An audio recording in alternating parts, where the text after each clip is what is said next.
салом алайкум ба ҳама подписчикҳо. Видеои нав дар мавриде мекунем ки як чанд рӯз пеш як видео кардагӣ будем. Дар номи видео навистагӣ буд ки баҳси интернет, яъне ки дар мавзӯи болоравии нархи интернет дар ҷумҳурии Тоҷикистон буд барномамон.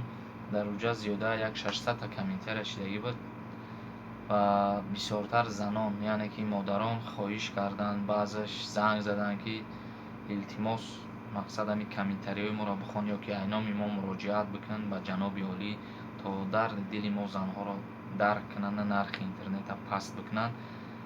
комментариҳои ҳавоиро ҳозир мехонем. Марьям Давлатова навистааст: салом ака, раҳмат барои гапҳои хубат. Неким чораша бинен ки мо занем ва ғарибем, дурай ватанем, дурай фарзанда, дурай падару модар, дурай фарзандои падар. мо чӣ хел гап мезанем? Кӯдакҳо ман надидам ай рӯзи интернет қимат шуда, инсоф кунанд, илтимос. Гулия Латипова навистааст: бародари муҳтарам, шумо як бори дигар навор кунед. аз номи тамоми модарони тоҷик номи наворо муроҷиат ба ҷаноби олӣ аз номи модарони тоҷик нависед. бо суханҳои буро ва баланд муроҷиат намоед ки модароне ки фарзандонашонро барои қути лоямуд ба муҳоҷират фиристодаанд мехоҳанд аз ҳоли фарзандони хеш бохабар бошанд. пас аз баланд бардоштани нархи интернет чӣ тавр онҳо метавонанд тамос гиранд?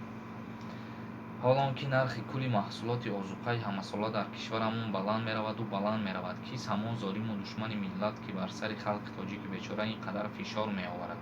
кистанд ҳамон золимон ки пеши чашми пешвоямонро девори сангин бардоштанд, ки чашми он рӯз то рӯз гӯё ҳеҷ чизро намебинад ва ҳеҷ чиро намешунавад?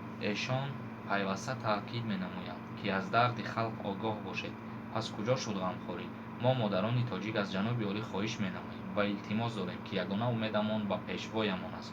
мехоҳем ҳар чӣ зудтар нархномаеро ки хадамоти зиддинҳисорӣ нисбати интернету алоқаи мобилӣ қабул кардааст бекор кунанд. ба ин ҳам халқи меҳнаткашу ҷафокашидаи тоҷик рӯзаш ба зур мегузарад.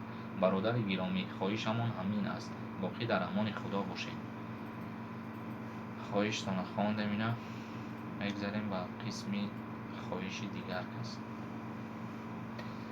марзия навистааст: маълум аст ки фикру ақида ва таҳкурсӣ хело хуб доред. ҳуқуқшинос Сафаров: инро ба мо нишон додед. пас чаро дар ягон мақомоти давлатӣ кору фаъолият намекунед? худи шумо оё ягон сабаб дорад ё ки на? ман зиёда аз 70 видеои шуморо тамошо кардам ва шумо дуруст қайд кардед ки фикри халқро мекунеду дастгирӣ мекунед, чун мисли дигар шахсиятҳо дар видеоҳои шумо рекламаи дигару дигар чизҳоро намебинам ва фикри пул кор карданам аз ютуб надоред.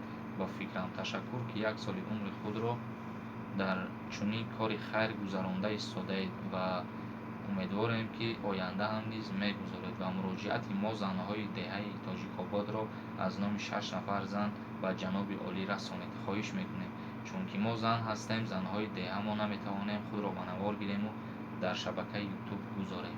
муроҷиати мо ин аст ки муҳтарам ҷаноби олӣ, шавҳарҳои мо дар федератсияи Русия барои пеш бурдани зиндагӣ рафтаанду дар он ҷо кору фаъолият мекунанд бо азобу машаққат ва мо тавассути интернет ба фарзандони мо тавассути интернет бо падарони худ суҳбат мекунанд. хоҳиш менамоем ки нархи интернетро ба тарзи аввала баргардонед ва арзон кунед, чунки мо инро харидорӣ карда наметавонем ва фарзандони мо худ аз меҳри падар дуранд ва бо тариқи интернет, бо тариқи вайбер, имо ҳамин чизҳоро ҳам агар суҳбат накунанд, онҳо аз меҳри падар якбора дур мешаванд.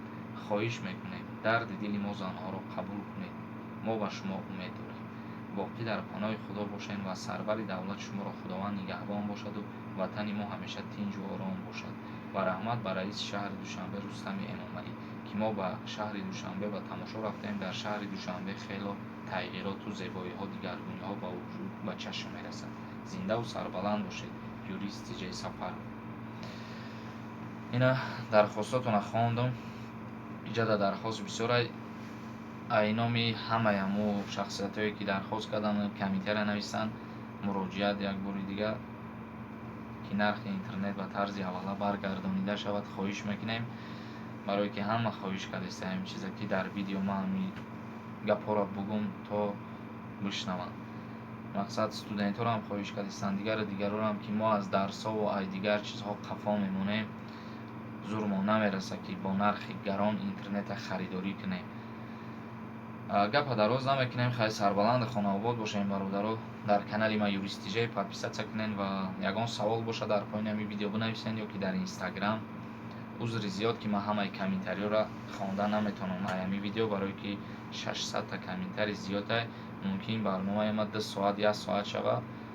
2 соат шава магар ма пули як моҳа маошма мегирам дар ҳамин видео партому.